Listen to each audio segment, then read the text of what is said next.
So I haven't seen any of these questions. So it started out from a tweet where someone said like, "Here's 10 questions to get to know people." Is that right? Yeah, listener of the pod, and I think your friend Blake Burge, I think is his name. He had tweeted out a thing like, whatever. There are many questions, but few will change your life. Here's 10 questions that will change your life, and thread goes viral. So, by the way, normally it's kind of like eye roll. No, it's good. There's this thing, Ben, you'll have to look it up. Again, no research here. There's this thing I remember years ago. It was called like the New York Times, like 21 questions. And it was like, here, ask these 21 questions on a first partner, date. Right?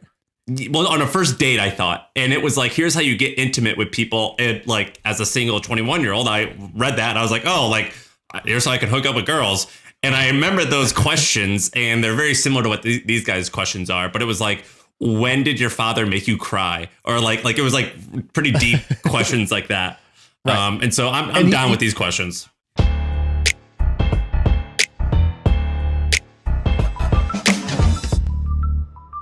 So I actually read these questions and I was like, these are actually good questions. But the way he presented it, I think, no offense, this is how most people do Twitter. It's like, here's some general advice or some general questions. What's interesting to me is not the question, but it's kind of seeing somebody struggle with their answer to that question. So, for example, he would ask a question like, and I'll give you the first question, which is going to come out here in a second. So, Ben, read question number 1. I'll explain how he tweeted it and how I think we should answer it instead. Read question 1. Question 1 is, in what areas of my life am I settling? Okay, so what areas of my life am I settling? That's a powerful question. It's a good thought-provoking question. Now, the rest of his tweet was like, just enough or just okay is not good enough. Identify the areas of your life you're just settling. So to me, that's the part where it was like, no, Blake, I want to hear your answer. Like, you tell me, like, if you're going to put out one of these bullshit ass threads, that's like, generic thread to try to get likes. I think that the next level of this like bullshit thread thing is people are going to get a little more vulnerable. They're going to put their actual answers in the thread rather than general advice. Who's invented this theme I'm seeing? So like Upworthy was like, here's 10 things you're not going to believe. Number 7. This new one that I'm seeing on Twitter is there's 8,000 of this thing. Here's the 4 best. 8 billion humans on this earth. Not all of them are worth following. Here's my 11 friends that are worth following. Who created that? Did one of our buddies pick that, or is it? I have no idea who started that, but that's whatever. The formula. That is the formula. Well, Ben, all right. What's the first one? I just tried it. It's in what area of my life am I settling? You go first. Okay, so what areas of my life am I settling? And by the way, this is called The Boys Go to Therapy because we got to open up a little bit. We got to see what the answer might be. I would say 2 come to mind. The first is fitness. Like, I think I got kind of comfortable with my workout routine and diet, and I was like, oh, okay, like not as fat as I was. I'm on my way to getting fit. And I just kind of got okay with like, I was kind of settling for like, wow, you're much better than before. But I've been like riding that for like, 12 months now. And now the before is the same as the current because it's like been a while, like 6 months of like the same. And so I just realized this recently and was like, why did I settle here? This isn't the destination. Like I basically was on a road trip and I stopped at the gas station and then unpacked my bags instead of being like, no, this is not the destination. This is the pit stop. I got to get to the hotel. Why is my suitcase open? You made a lot of progress, though, in a relatively short amount of time. You just got to keep going. Yeah. So I would say I'm settling there. And the other one I'm settling, I think, is me and my wife. Like, we have 2 little kids. And there's like, this feeling of like, you know what? Like, we put a lot into work. Okay, then you're putting a lot into your fitness, you're putting a lot into your kids, and it's like, whatever's left over at the end of the day for each other, like, we take what we can get as the scraps of like, the energy, the kind of like, just the effort we put into kind of your relationship. And so I think we've both kind of settled on that, which is like, it's fine. They're not leaving. They're not going anywhere. It's fine. We can always do this later when the kids grow up. Is she going to listen to this? No, that's the beauty of it. You should have her listen to this. I think that's good that you said that. Maybe that will make her like you more. Yeah, especially because I didn't say that she is doing all this. Right? I said we are doing it, which is, the key. All right. What about you? What areas of your life do you think you're settling? My consistent diet needs to, I think I like to improve that. I looked at my goals over the last 10 years. So I created a goal tracking thing 10 years ago when I was about 21, and I hit all of them except for wanting to weigh 190 pounds. I've always struggled to lose 10 pounds, and I've always wanted to do it, and I've never done it. And so I'm sucking at that. The second thing, career wise, I've settled a bit. So I purposely set out a period where I was like 1 year, the sale, and plus 1 year, I'm going to chill. I'm just going to read. I'm going to learn. And I still am not ready to like go all in on something. I'm not there yet. And so I'm kind of being a little bit lazy, and I feel a little guilt around that. And then I'll do a relationship one. Dude, I'm super dependent on Sarah. Like, if someone like wants me to come speak somewhere, I'll be like, Sarah, can you just like handle this? Or like, do you want me to go speak here? Like, let me know. Like, I'm only gonna, and oftentimes, because I don't like to fly, I'll be like, by the way, I'm only going if you're available. Like, if you don't go, I don't want to go, because I enjoy being around her. And I think I should learn to do a few things by myself a little bit more than I have been lately. I just tend to rely on her so freaking much that I need to go do stuff by myself. Give me one that's a settle that I feel like all those settles, maybe that both of us said, are like settles that we're kind of cool with. What's a settle you're not cool with? The weight thing. Yeah. The weight thing, I'm not cool with that. Like I get up, like I'm pissed off. I'm like, why can't I just be consistent? If I was just consistent for like 5 months with and ate a certain amount of calories, I'd be good. I would be good. I would hit it, but it is so freaking tempting. And I just give into that shit. And that pisses me off. What else? I don't know. What am I do think that. So tell me if this is a settling thing. I've created a couple little small products in my free time, and I get so excited about making like $500, $100, $1,000 a day. I get so much joy from that. And I'm like, dude, I could crush this if I want to. I can build things that are huge. Why don't I have the motivation to do this? And so I feel soft and like I'm settling in that aspect. Yeah, I think one that I've seen in myself is, and by the way, I don't think that was I forgot what you said. You said, tell me what you think about this. Like, I agree with you. So I think that was good. I'm thinking more and more that the settling thing,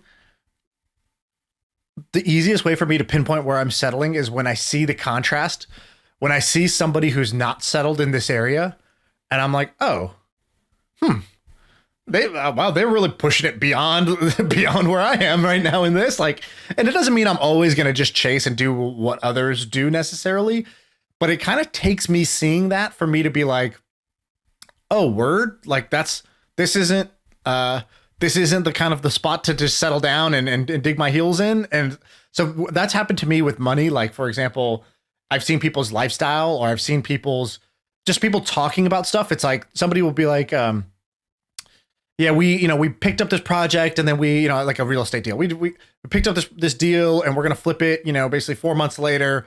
And, we should make $1.5 million on that. And I'm just sort of like, oh, okay. So like their normal, where they have settled for their normal, is like what would have been, let's say, an outstanding outcome for me. But like to them, that's the normal course of business. And then I just sort of check myself and I say, all right, do I care? And usually I do care. Usually I do care when I notice those things, because that's why they stood out to me in the first place. And like sometimes they don't stand out in this way that I'm saying, where I'm saying it all calmly. I'm just sort of like, usually it's like I'm jealous of them, or I'm like, I find myself trying to come up with a reason why that's not good. And then I got to pull myself back and be like, oh, or maybe instead of coming up with reasons why that's not good, I should just admit that it's probably good and something that I actually want for myself. And I'm just trying to kind of like mentally, in my own justification, tear their shit down a little bit to make myself feel okay. But in reality, maybe I should just say, oh, cool, they showed me something I want. And maybe I've actually just kind of settled here, but I could go further than I currently have. Do you journal? Do you have a history of journaling? Or goal setting, at least? Journal. Just like writing down like thoughts or targets that you want to achieve for different ages? Not ages, but like do like kind of have ideas in mind, but it's not based on how old I am. Like I've done this before. No, I don't mean like in the future. Current age. What I mean is like when you're 21, where you're like, all right, this year I want to accomplish this. When I was 21, I said, okay, by 30, I used to say by 30, I want to have $1 million in the bank, and I had a couple of goofy ones. It's like I have $1 million in the bank. I want to have gone on Survivor, and I want to like, I had like two other, like, I don't even remember what they were at this point.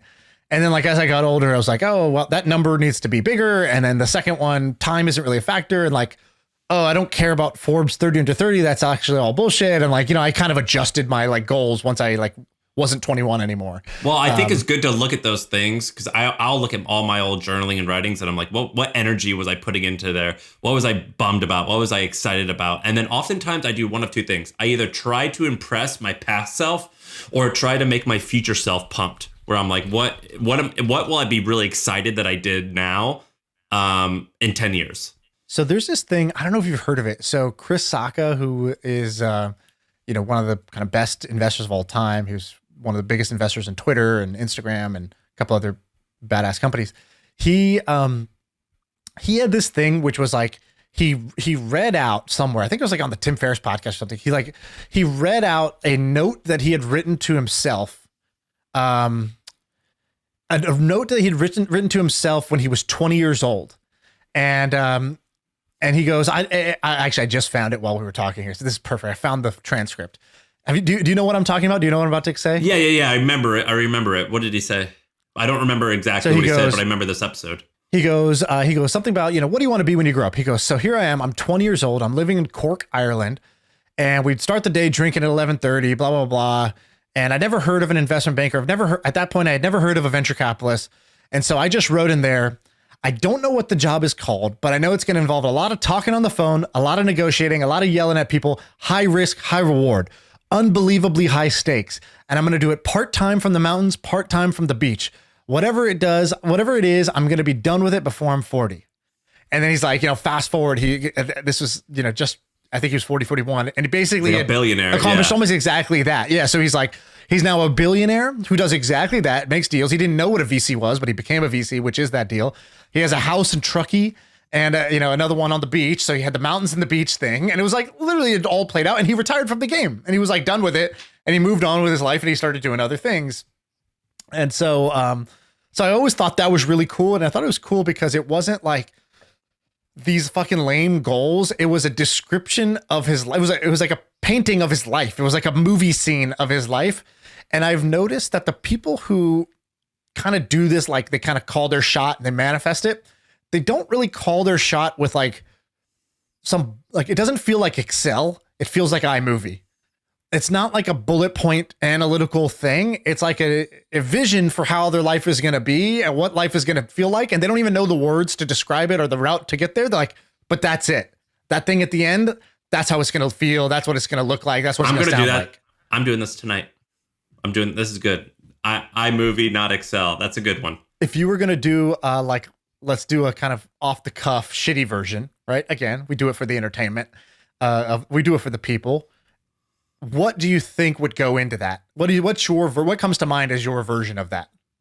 I like physical places as opposed to internet places. So I like, I want to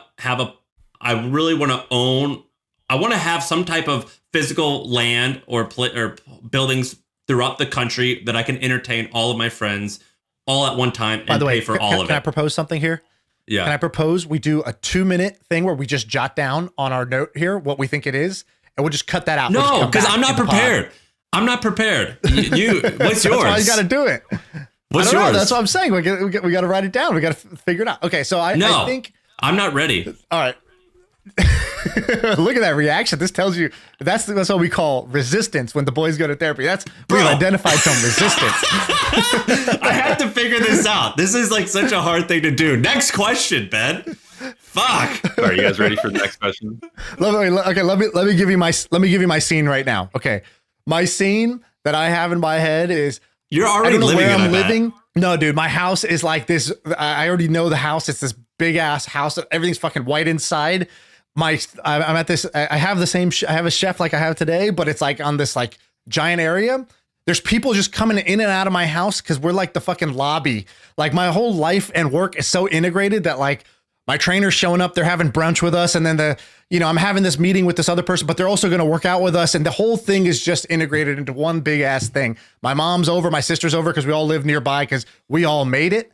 The second thing is I take a nap midday with no guilt. So 0 guilt midday nap. I already know that implies that the rest of the shit worked itself all out. And then the last piece is all I get to do is just meet interesting people and be super curious about them. And then I just either, I don't know, record or type or something like kind of like what we're doing right now. I just take the interesting bits, I put it out there, and it's in millions, it's in a million people's ears or eyes, the next day, because they are following it. They love the content, they love the content package that I put out. And I never meet those people. I don't have to talk to them. I'm not their consultant. I'm not their motivational speaker. I just I'm taking little bits of what I'm curious about and I'm putting it into a million people's ears every morning. I think I think you're practically there. I don't know. You got to get the house and the fancier chef. Dude, you could take a nap now, I'm sure. Dude, the midday nap right now with kids, that's indulgent. If you take a like nap 2 with years. Kids, that's like giving the middle finger to your spouse. So I'm going to go take a nap right now. What's the next question, Ben? By the way, that million people's ear things, that was old. I had said that before we started this podcast. I had told Sully, he was like, what do you want to do next? When I was selling the company, and we were on like a fucking 10-mile walk. We just kept walking in the middle of the night. And he was like, tell me more. What are you thinking? I said, dude, I think what I want to do is I just want to have some way that I could just get my thoughts out there. And it gets in a million people's, I remember calling it earballs. I said, it's in a million people's earballs in the morning. I said, I just think that would be so cool if I could just be in a million people's ears while they're on their commute to work or whatever else. And that was before the podcast. Now the podcast is getting close to that. Yeah, you have that. All right, next question 2. And you can go out of order, Ben. Pick the questions that are interesting to you. Let's go with question 10. You should choose your battles wisely. What battles do I choose? Oof. Dude, I choose so many petty battles. Like when I'm driving and I see someone behind me and they're driving like an asshole and cutting other people off, I go out of my way to slow down and purposely block it. So I'm going just as fast as the fast lane so they can't get by me. Also, I reply. You're like, I go to their destination.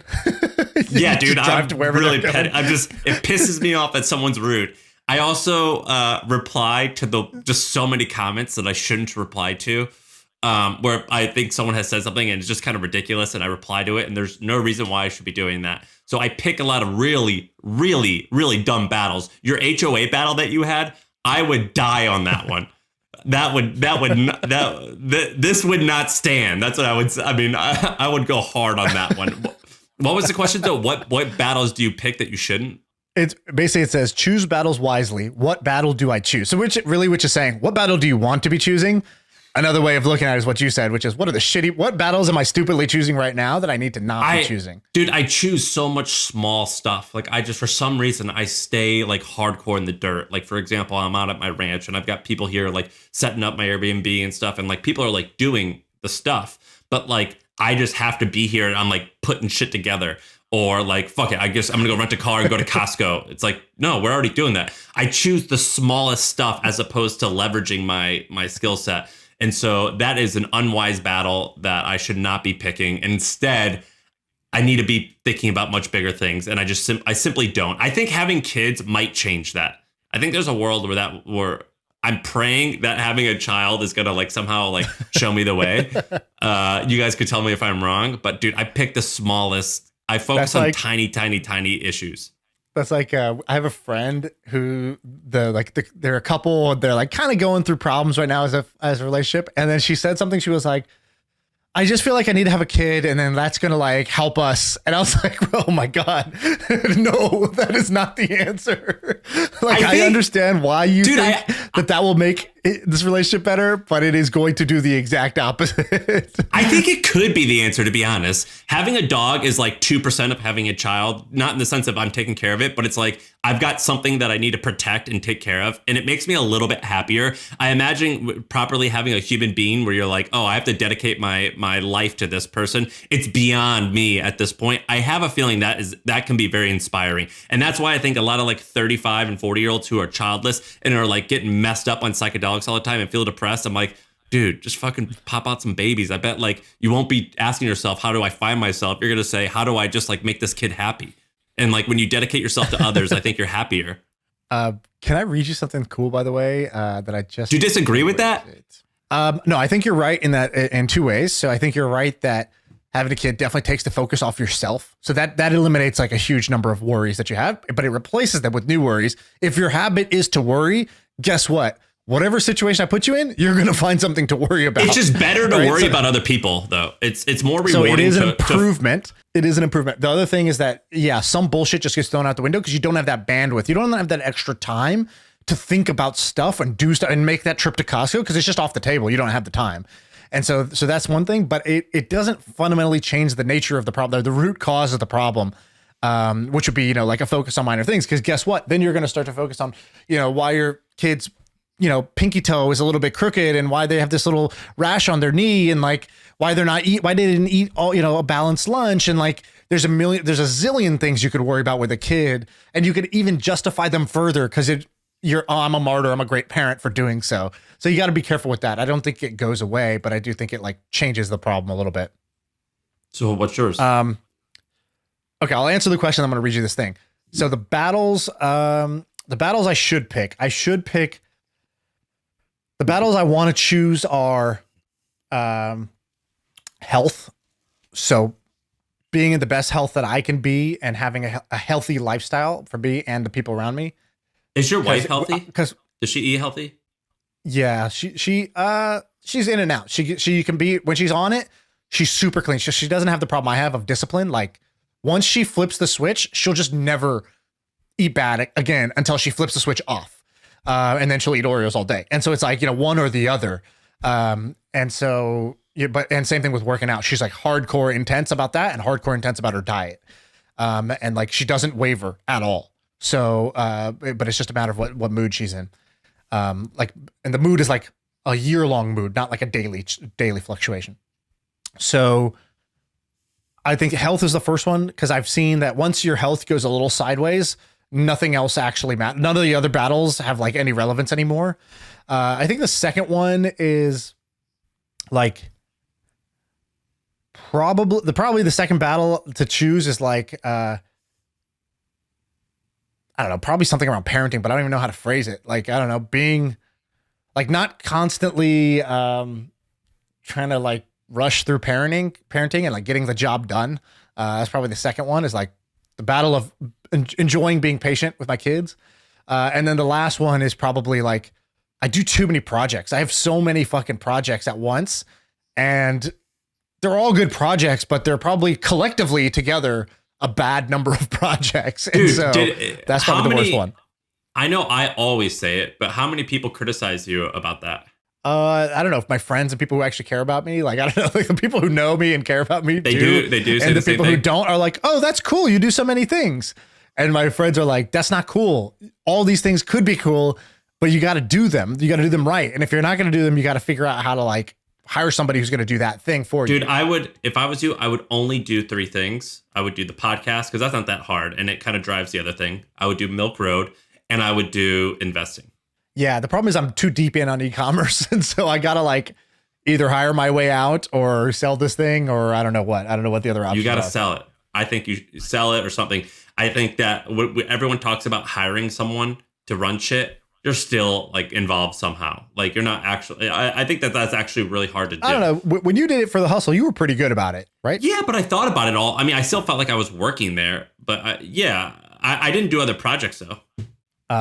I want to read something to you real quick. There's a thing from Naval that's, I don't know, you said something that reminded me of this. I have a Slack channel called Wisdom, and this is in there. So he goes, he says, the only true test of intelligence is if you get what you want out of life. It's the only true test of intelligence is if you're getting what you want out of life. He goes, there's 2 parts to this. One is, are you able to hack reality to get what you want? And the more important one was, were you smart enough to figure out what you should want in the first place? Dude, that's the hard part. That's the hard part. Exactly. And like, you know, you read this and you nod, and then it's like, have I been smart enough to figure this out in the first place? What do I even want? And then do I like, both you and I, we have developed the skills of hacking reality, but we get a little loose on remembering what we actually want and what doesn't matter, what we don't care about, and like remembering which game to actually play. Yeah. Bending reality is, in my opinion, the easy part. Knowing what you want is the way harder. I don't know.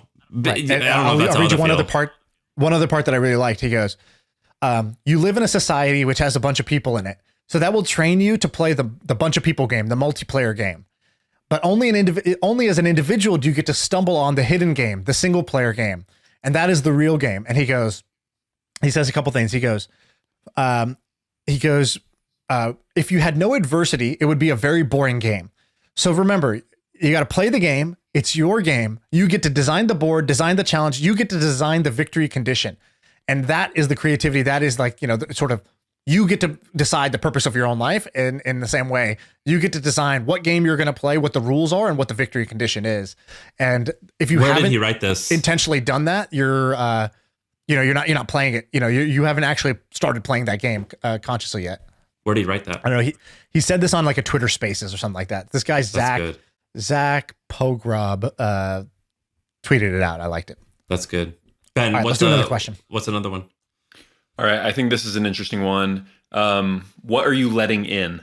So in other words, like he says, turn off the news, don't read the comments, quit interacting with negativity, think of it as mental fitness. Like what things are you letting in? What noise are you letting in that you shouldn't let in? Oh, that you shouldn't? Yeah. What are you letting through the window or the door that actually you shouldn't be getting through the? What are yours? Well, you had written something on the doc that I think is interesting. It was about feedback. So let's just zoom it into feedback. What was your question around feedback? So I have a few ways that I go about doing this, but you could do this when building a product or when just asking people about your personality, which I think you should do. Like, what do I suck? Where do I rock? And what you'll notice, and it's very clear, I tweeted out, what do you like about the podcast? What do you want more of? What do you want less of? And for every person who says they want a longer podcast, there's an equal amount of people who say they want a shorter one. There are some people who say more guests. There are some people who say no guest. And that makes things really hard to figure out feedback. And so I was going to ask you, how do you decide which feedback to listen to and which to ignore? So I started off like, the way I used to think about this was, dude, feedback is the key. You need a feedback loop. You need to talk to your customers. You need to know your audience. And there was all these books written about how important that stuff is. And so I became fucking Mr. Feedback. I would, if I had a project idea, I'm taking the designs out to a mall and I'm stopping people and say, hey, will you give me feedback on this idea? And, every coworker, I was like, hey, I would love some feedback. What do you like about me? What do you hate about me? What's good about me to work with, et cetera. I was fucking Mr. Feedback. And then I started to get what you just described, which is information whiplash, it's like information overload, but it's not just an overload. It's contradictory information. Yeah. And so then I'm like, oh shit, what to do? So then I got paralyzed. So then I went to Steve Jobs mode. Fuck feedback. People don't know what they want. Why would I ask them what they want? They don't even know what they want for breakfast. So how could they tell me what they want out of this app they've never heard of? How could they tell me how to be a better boss? Blah, blah, blah. People don't know what they want. And I became Mr. Steve Jobs in the turtleneck. Then I sort of realized, well, that's not good either, right? Because now I've isolated myself from actually getting feedback, so I have no signal to go off of. And so now I've come up with a better balance, I think, between the two, which is I seek out feedback from people who I think are going to give me relevant feedback, so I don't just ask everybody. And then the last piece is the feedback is not the answer, it's the question. So when I hear feedback, I'm not looking for the answer to what we should do more of, what we should do less of, how I can be better, how I can be worse. I'm just looking for the feedback to just surface a couple of questions. So for example, if the feedback said, longer podcast, some people say, oh, I want longer podcasts. Some people said, I want shorter podcasts. It's just a question that comes up, which is, what do I think is the right length of the podcast? What podcasts are great when they're long? What podcasts are great when they're short? What would be a great short version of our podcast? So I use the feedback to ask myself a better question. And then it's my job to come to the answer. It's their job to just give me their opinion, which gives me a question that can ask. And so same thing goes with products, which is when I ask for feedback, we both like this book called The Mom Test. And the central principle is I only get to ask them about their problems. I don't get to ask them what solution they want. And so similarly, when I go ask for feedback now, I'm just looking for them to say things that's going to get me to ask a better question that will get me to come up. And then it's my job to come up with the answer to that. So that's the main principle. When in doubt, there's one final thing, which is at the end of the day, I got to trust myself. And I got to know that ultimately, if I just do the thing I think is right over and over and over again, I will some people might not like it, but I will ultimately attract the people who love what I do. So that comes back to that saying my trainer gave me, which is, who are my customers? The people that love what I do. And it became that simple for me. So that's what I fall back to. So it's like, if it was like an if else statement, it's like, if their feedback gives me a clear question and an answer that I know what to do with, great, I'll make an adjustment. But if not, then I'm just going to do what I do. And I know that will attract the type of person who loves what I do. I think that I think you can, I always call it like Excel sheet your way to creating a big business. So I think that like you could just say like, where's the opportunity based off of like traffic demand, and I just hired these people, and you could create wealth that way. I don't like when people say you have to be passionate. You don't really have to. You can just excel your way to this. But what I've learned throughout the years is like, it's a lot more fun just to do things that you think are cool. And typically that's more the feedback that I'll listen to, is just like, do I think this is cool? And the second thing when I get feedback is I don't actually care, like you said, what they're saying. I care more about why they're saying it. And so, for example, when people say make the podcast shorter, they're not saying make it shorter. They're saying it's not always that interesting. Right, and exactly. And so because if something's really long, it doesn't matter as long as it's badass. Or if I made a 3-hour movie about Sean's going to watch it. And so it's really not about listening to the actual feedback, but why do I think they're saying it? So that's what I listen to. All right. This one, you guys get to talk about some other people. This one is, am I surrounding myself with the right people? Who are the 5 I want to spend time with? Ooh. Powerful question. That is a powerful question. So we'll make it, I think it's a heavy question, so let's make it light. So tell me right now, who are the 5, if you just said, I spend my time the most with these 5 people, who are the 5 people you currently just spend the most time with? Wife. Sarah, probably my wife, number 1. Sarah. Yeah. Neville Medora, my best friend and lives next door to me. Ramon, who a lot of people know, Ramon Van Meer. And then Jack Smith. That's 4. You got one more? I wouldn't put anyone else in those categories. No, that's it. Your dog? Well, I like you guys kind of like that's pretty in depth, but I would say that I would end it there. And all right, so then let's just add one more. Who's somebody you wish was in that 5 that you're not spending as much time as you like in an ideal world you would be? Steph Smith.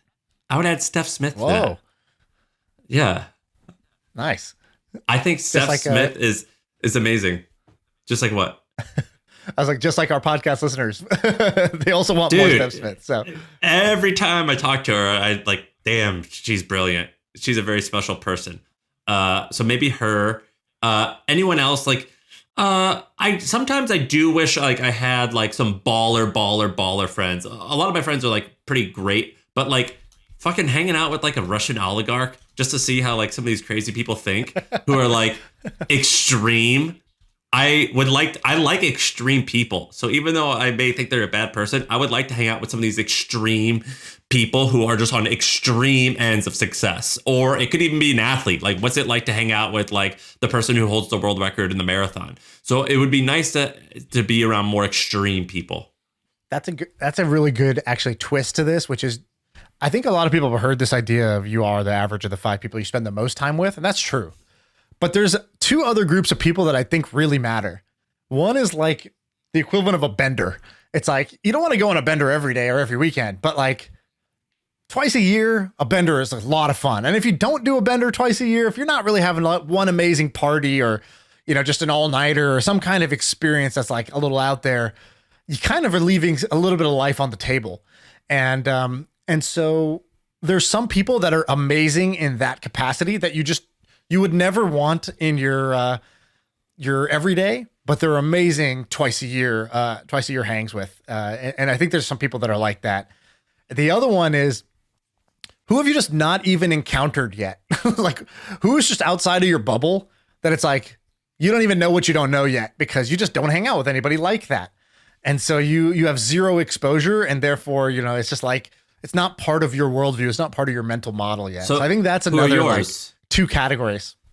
Who on the 5 or those two new categories? Do the 5 and then the other. All right. So my 5 would be Sonia, my wife, and my kids. I'll just put it all together. My mom is the next one. So my mom comes over 1 week out of every month. She stays with us.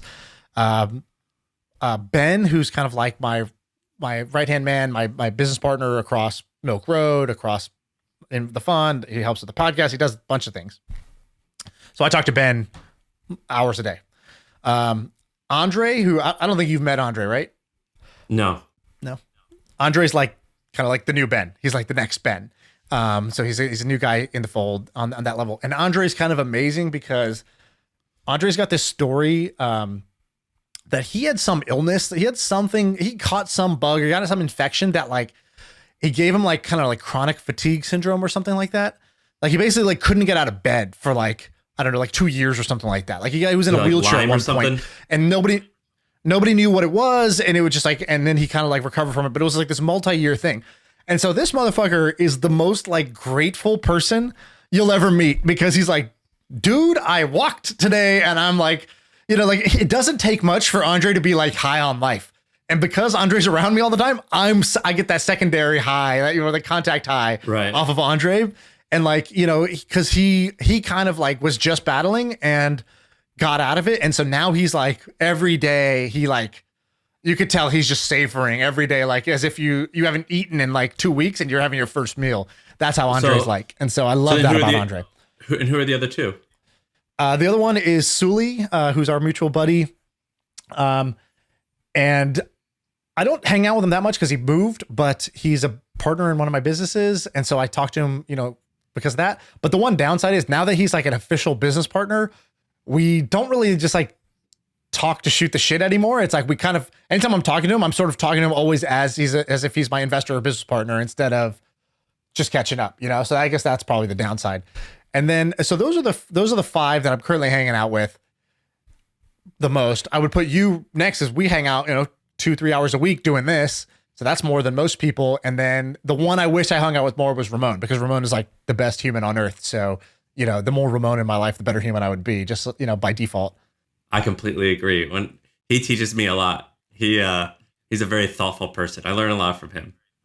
And then the category that I was saying, the people I have no exposure to is like, I basically have no exposure anymore to people that are in high school and college, which is like actually pretty important as an investor and like, you know, person of the world to know like what it's like. Oh, I forgot. I used to think about these stupid things and they were the most important things in my life. Or like, oh, wow, you know, we didn't have phones, so we couldn't do these things, you know, that they're doing now in high school or college. So I have like zero exposure to that.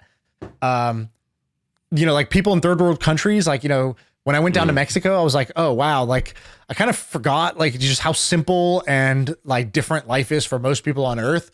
And like, you know, I used to live in Indonesia and China and stuff like that. So like I definitely was in it every day, but now, you know, I'm just sitting in the burbs in California. So it's easy to forget that. So I think I have a lot, like my bubble is pretty tight right now. And I think I should pop that intentionally once in a while. Do you want to do one more question, Ben? Yeah, we're doing 5 questions. 5 questions seems like a nice round number. And you, Ben, you can remix it because some of these are sort of the same. So you could just ask a different question. You're a good question asker in general. So you can ask a different question. I've been thinking about one of these. So let's go with this one. In what ways am I in my own way? I can say that one easy. I lose my temper and I get very emotional where I'm like, no, fuck this. This is wrong. We have to do it this way. And I have lost a lot of money for doing that. For like, let's just say like it's an employee who I think like has maybe underperformed, even though they talk like they're hot shit. I would just fire them as opposed to like, well, we could definitely salvage this. Like there's lots of ways to salvage things and make things better. So it's a net positive. But more often than not, be like, well, no, I'm out. I don't want to deal with the headache. I'm over it. And that is a very emotional decision. I make so many emotional decisions. Sometimes it's ego, oftentimes it's temper, but mostly if it's like, oh, I think this person is trying to get one over on me. Like, fuck them. I want to crush them. No, I'm not doing, you know what I mean? Vengeance. I make a ton of emotional decisions as opposed to practical decisions. That's interesting. All right, I got 2. I have one that's real, but is that true? Have you seen that with me? Cheesy. Yeah, for sure. You've been mad at me sometimes, and I'm like, because you think I'm trying to like get one over on you, and I'm like, dude, I'm really not. And then once you realize I'm not, like your whole perspective changed right away. And I was like, oh, that's what you thought? Like, oh, I had no idea because I wouldn't like it's so different than the way I think. So I couldn't understand it. Basically, it's not like we can give a real example. I got mad at you for being late, and I'm like in my head, I'm like, he doesn't care. He doesn't care about this. He thinks he's better. And reality was like, no, dude, my baby was sick, or like. She was in the bath and it took forever to get her out. And that's like a legitimately good excuse. More innocent, like even a bad excuse, which was just like, dude, I literally, like I was sitting here. I just lost track of time. I'm not doing anything. I'm not more important. I'm not like a diva. I'm not trying to do that. Like I feel horrible every time I do. Like sometimes I literally don't even have a good excuse. But even that was fine with you. It was just like, and as long as you know I was sort of like actively doing it, it didn't bother you. You know what I mean? No, like, it doesn't bother me. Or another thing that I do all the time, and I think everyone should learn from me, and I'm working hard at it, and I made this mistake, is replying really quickly to text-based messages. So whether that's an email, anything where it's like, dude, it's okay if you sit on this for an hour or even a day or even 5 days. Sometimes I'll get shit like a text or an email, and I'm like, oh no, F that. And I quickly reply and I'm like, oh, I should have just sat on that for like 3 hours. What was I thinking? Yeah, that's actually a great one. That's a great answer for me too. I'm massively disorganized, which affects everything. So it's like replying, like there are so many emails and text messages that like people are either like offering me something, they're trying to help me and I'm just not replying. And people take it very personally. As you know, maybe I would too if I felt like I was getting blown off by this person, or I'll just miss a deal that like is just like a clear win for me because I just don't reply. Or I forget to reply. I don't see it. I would say fuck them. You know, I actually don't think you should. I've been struggling with that too. And lately I'm just not going to feel bad about replying to these people. Like, and this is the most douchey. But listen, here's the most douchiest thing I could say. But just subtract this by like a lot, and that's the reality. Imagine you're Justin Timberlake, and people like are always presenting you with stuff. You're just like, dude, I don't care. I'm gonna do what I want to do. Of course, we are not that big a deal, but like a much smaller version where there's like lots of opportunities, and I'm just gonna ignore all of them. I don't expect JT to reply to a DM, do I? Yeah, that's true. But I'm talking about like people who I'm doing business with, or they're my friends or something like that. Like those are people I do intend to be replying to, or I've asked them for something and then they give it to me and I forget to do something with it. But what do you think, Joe? What do you think? Laziness there. Like imagine you're Joe Rogan. Check. How much is that?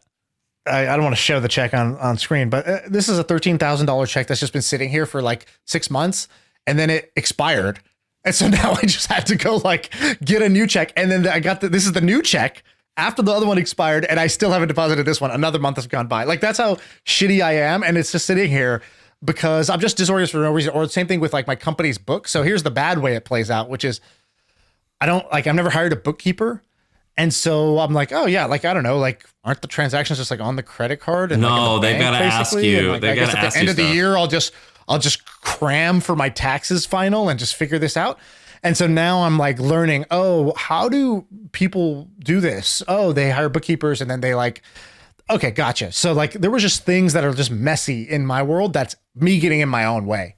You know, it cost me a lot of money to have messy books or not reply to certain emails. So I think that's me getting in my own way. The other one was just staying up late, which is, again, this is so boring, cliche. I'm almost embarrassed to even say it on the podcast because how late do you stay up? Nobody gives a fuck. Like on average, I was staying up till 2 or 3 in the morning, and then I'd wake up at 9. And I just started like last week. I was just like, fuck it, I'm just gonna sleep early, and it solved like 5 of my biggest problems. It's like my diet cleaned up because I'd no longer late night snack or eat like junk, which is all I would do, right? If I had dinner at 7 and now it's 1 a.m. and I'm hungry, like, guess what? I'm not Nothing eating good happens after midnight at that time. Nothing good happens after midnight. It could be eating or it could be fighting. Yeah, exactly. It's like my sleep was shitty. My work was shitty. I was editing the Milk Road at night. Now I sleep at like 10:30 or 11. I wake up at 6:30 or 7 in the morning. I write the Milk Road or edit the Milk Road and it's done. And like by the time the kids wake up, like I've already like finished my workday almost. And so I just cleaned that up, and it cleaned up like 5 other things. But again, so fucking cliche to say sleeping early that I bleep this whole thing out. Make it mysterious instead. Do you remember how regimented Rob Dyrdek was about tracking his time and like waking up at 6 a.m. or 5 a.m. or whatever he did? I actually like I if that's what makes him happy, do it. And I also respect how crazy he is about that. I think I like extreme people. Part of me was like, ugh, but that's like, you don't need to do that. But then the other part is like, that would be kind of cool to do for like 2 or 3 weeks just to see what would happen. Just what would happen if you do get up at 6 a.m. and you are like, you have a very strict schedule. I actually do think that sounds kind of fun to try it once in a while. What time do you sleep and wake up typically? Last night I couldn't go to bed. I went to bed at 1 or 2, and I got out of bed at 7. I normally always get out of bed at 7. But Ben, are you like super regimented with your schedule? I'm not productive though. Usually, I'm not productive until about 9 or 10. My so my baby wakes up at 6 in the morning usually, so that's when I'm up, and I try and go to bed around like 10:30, and then once or twice a month I'll go to bed at like 3 a.m. because I need to get something done. That's why you go to bed at 3 a.m.? You're not like going out and doing shit? Wait, do you drink? Do you drink or do drugs? No. When it's usually like God, this is the lamest trio ever. When I do How to Take Over the World episodes, I usually do a bunch of it in one sitting that I'll do from like 9 p.m. to like 3 or 4 a.m. I'll do that twice a month. Sean, so let me recap these 5 questions or anything? Answered. I drink if like the occasion calls for it, but not with any regularity. No. But do you get drunk? I used to, but no. Like last 5 years, I have not been getting drunk. And do you do any drugs? No. God, that's crazy. What a bunch of prudes dude, we are. I just drink green smoothies, bro. I don't even drink coffee. We are so lame. All right, go ahead. All right, I'm going to recap the 5 questions. So the 5 questions were, in what areas of my life am I settling right now? The next one was, am I surrounded? Oh, no, that's not it. Oh, yeah. Choose your battles wisely. What battles am I choosing right now? And what do I want to choose? So what areas of my life am I settling? Choose your battles wisely. What battles do you want to choose? Number 3, what am I letting in that I need to shut out? That's noise and information and opinions from the outside world. And then, am I surrounding myself with the right people? Who are the 5 people I want to spend the most time with? And what was the 5th one? Did we do 5? Yeah, question 5 was, in what ways am I in my own way? Oh, yeah. In what ways am I in my own way? What are the things you're doing that gets in your own way? Those are the 5. Ben, which one of those questions, when we set them, did you go off on a tangent thinking for yourself what your answer is? Which one shook you? One of these questions should shake you. The first question shook me. In what areas of my life am I settling?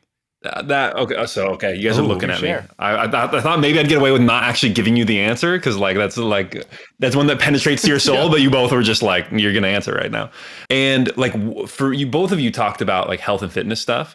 And one area in which I settle a lot in my life is like I get super concerned about environmental pollutants, especially like plastics and microplastics and like stuff like that. And I always feel like a psychopath when I talk about it because everyone else is like, oh, what, like plastics? And I feel crazy because I'm like, no, actually, like, this isn't a conspiracy theory. Like the research is out there that like all these microplastics are like crashing our testosterone levels and like disrupting our endocrine systems and stuff. Like I'm not crazy, but the fact that everyone else is like, whatever, makes me feel even crazier. And so a lot of times, that's a weird obsession. I just like settle, I compromise, and I'm like, look at my baby, like putting this plastic toy in her mouth, and like a part of me dies, and I'm just like, whatever, I settle. I'm not going to fight this fight right now. But it is something that like, do you have plastic Tupperware? We have plastic Tupperware that I wish we would just like throw away. So just do it. Dude, that is not at all where I thought you were going with that answer when you first said it, because you were like it was like weighing so heavy on your heart, and that's what it was. So it matters a lot to me, Sean. Most fucking random answer. Is rubber is like a what do they call like a binky? What is a pacifier thing? The pacifier. What is that rubber? I don't even know what that is. Is that plastic? Yeah. So most of the time, no, they won't do plastic in pacifiers. So they'll either do silicone, which is better, or they'll do rubber. Yeah, which is also better. And rubber is better. Okay, right? Silicone, I like have my doubts about, but it does not have like the same proven track record of disrupting your endocrine systems the way plastics do. Do you reuse water bottles? No. In fact, I try not to use disposable water bottles because a lot of times they leach. what do I go watch or read that's going to scare the shit out of me about There's that? a Joe Rogan episode that I'll link up in the show notes where he talks with. She's a Harvard researcher who does a bunch of this stuff, and she's really good.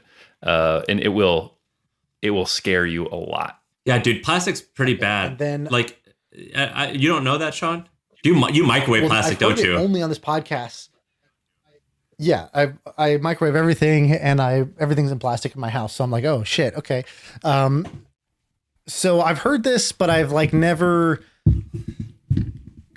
got shook yet. Where I'm like, oh, take action in this. But that's why I asked, what do I need to go watch that's gonna like trigger me? Where I need to be like, I will go and make a like dramatic change in my house. I'll link it up, but like right the now. short of it is basically like our testosterone levels are decreasing at 1% per year. Fertility levels are just like crashing. And it's not just people who want to have children less, like people who are trying to have children are able to have them at much lower rates than in the past, to the point where it's like, and our plastic use is increasing so much that they're like, in 50 years, we're not sure that anyone is going to be able to have unassisted children anymore. But how do they know plastics cause that, versus just because they do studies with rats, and they're able to demonstrate it, the correlation. Good answer. That was a very good answer. And what's an example of something you swap out that's like a big culprit for plastic? Like most people are doing this, but if you swap this, that solves like 20% of the battle, right? Well, so the biggest thing that she said was never heat plastic. That is like, if you can do one thing, it's never heat up plastic. So like if you have a water bottle with water in it, like, yes, that will leach some plastic into your system. It's not great. But if you leave it out in the sun, it heats up to 100 degrees, you're going to get like 10 times as much plastic. So it's not eating things hot from plastic. But how do you reconcile that fact with the fact that you smoke? You told me that you smoke a pack of cigarettes a day. Noted chain smoker, Ben Wilson. That's what people know me for. How do you do both? Well, and how do you have 24 Newports a day and you're telling me not to microwave plastic? It's just one of those mysteries, Sam. I don't know how to explain it.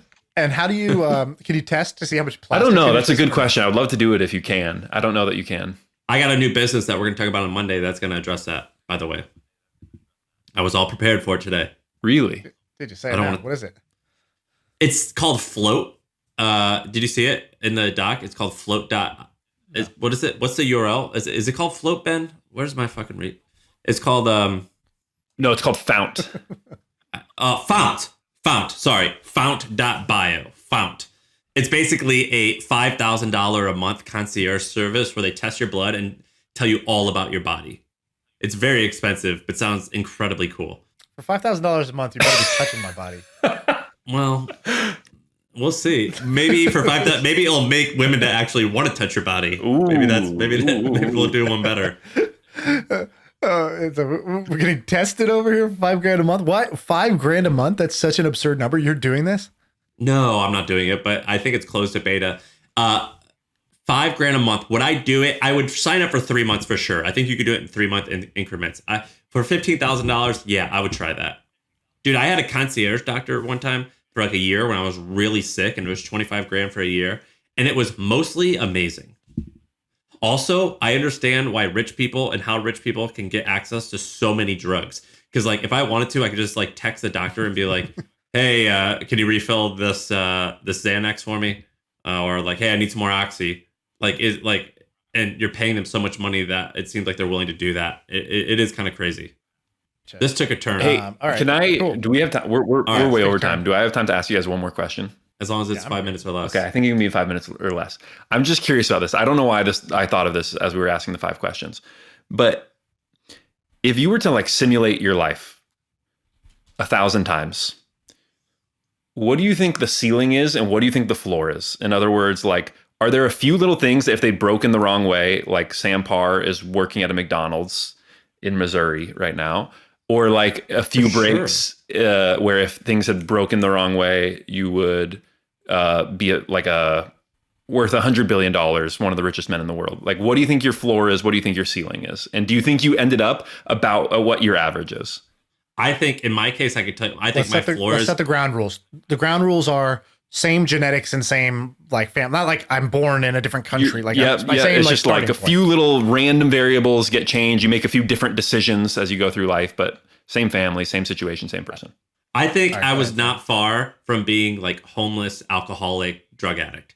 Like I think that was actually potentially in the cards, or just like in jail because I would con people and steal. I think a lot of people honestly could say that though. Like if they like got it, if you ever like do certain drugs, you're like, oh man, like it's actually I could see myself living on the streets. Uh, the best of like the limit, I think like a really attainable thing is I could have not sold my company, and I think it could have been worth hundreds of millions of dollars, and I could have been worth many hundreds of millions of dollars by the time I was 50. I think that could have done that. I think I could have pulled that off if I was willing to put the work in. Yeah, but you'll probably end up there now. Anyways, you're 30 now. That's 20 more years. Yeah. Given where you're at now, it's pretty likely that you end up over $100 million. It's very likely that I'll be worth 20 more years. It's almost guaranteed I'll be worth nine figures. I mean, it's almost certain. Yeah. So then, fuck it. I don't have a good answer then. Exactly. So you peaked. You got one of the good rolls of the dice.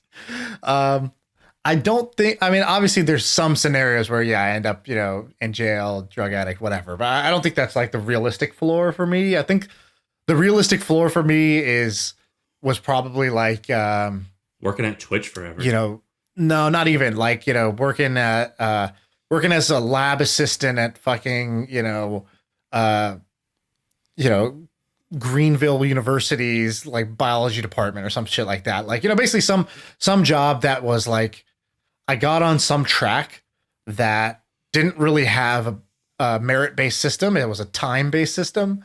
So like you basically just get rewarded for how long you've been in the game, and not like how much impact you've been able to make. And it might have been in a very kind of like not a complete. I was very close to a complete non-business field, right? I was like about to go to med school, so I was very likely going to be in a different thing. But like even if I hadn't done the med school path, just being a engineer somewhere or being a project manager somewhere was extremely likely for me. Had I just made one or two different decisions, kind of at some point. The more interesting question is like how far off the peak am I? And I think I'm pretty far off the peak, to be honest with you. And in fact, Ben, you were there when we had David Freeberg on the podcast, and I told him, Sam, I was trying to butter him up. I was like, dude, so you've created not one, not two, but pretty much $3 billion companies. If he created Climate, which is $1 billion company, he created Metromile, which is basically $1 billion company, and he created the Production Board, which is $1 billion company. And I said, you've done that. And, if I went back to you at age kind of 18, 19, 20, you're in college, and I told you, hey man, this is how it all shakes out. You're going to create $3 billion companies, 3 separate $1 billion companies, in this like kind of space, science space. What would you have said? Would that have been unbelievable to you? Could you have believed that? He goes, honestly, I'd probably have been disappointed. And I was like, what? Why? Because I think two things. Like one is he wasn't really like money wasn't the driving force. And then the second piece is like, I don't think he feels like he's had a big impact on the world yet. Like, okay, funny? Metromile exists and okay, Climate exists, but like, what he's trying to do now with like Canna and other stuff like that is like, he's like trying to find like, be like, the way we produce food is going to change, or like the way we produce pharmaceuticals is going to change. Like that's now the type of swing he goes for, which is like the world used to produce things in factories and farming and blah, blah, blah. And now we do it in a laboratory, blah, blah, blah. Like that. He's trying to fundamentally change the means of production. And so I think that's what he meant. But I was kind of blown away by that answer. And that's the type of thing remember I said like, you hang out with that X Factor person who like just sort of like stuns you into a different, like when I said, when do I realize I'm settling is when a guy who's created $3 billion company says, I probably would have been disappointed if I knew this was the outcome. It makes me think, wait, what is this guy even going for? What is this guy's scoreboard if he doesn't think this is a win? And then what does that make me think about my scoreboard? How could I update my scoreboard? Not to match his, but to like, let's definitely question it, right? Like let's he not a billionaire? Just keep it the same as it's been for 10 years. Is he a billionaire? I don't think he's personally a billionaire now. Probably, but like $300 million in that ballpark. I think he said on the podcast that he hasn't hit $1 billion. So I think close, but I don't think he said it. Yeah. Isn't that funny how you can achieve just what most every single person on earth would consider like the top of the top of the top of the top, and you're like, that's funny I how that remember works. once I Googled my my mentor and kind of business, my investors' net worth, and I remember being like, and then I Googled a whole bunch of celebrities, like, so I think at that time, like his kind of like my ballpark approximate, like my triangulated net worth for them was like 700, 800 million. And then I Googled like Britney Spears, and it was like 25 or 50. And then I was like, wait, I was like, he's like more than 10 times richer than Britney Spears. I was like, okay, Alex Rodriguez. I remember when he signed the biggest MLB contract ever. It was a 10-year, $225 million contract or $250 million contract at that time. And I remember being like, oh my God, he's getting he already has 3 times A-Rod's contract. And it just like, I just Googled every celebrity I could think of, and like, he was Michael, worth more than all of them.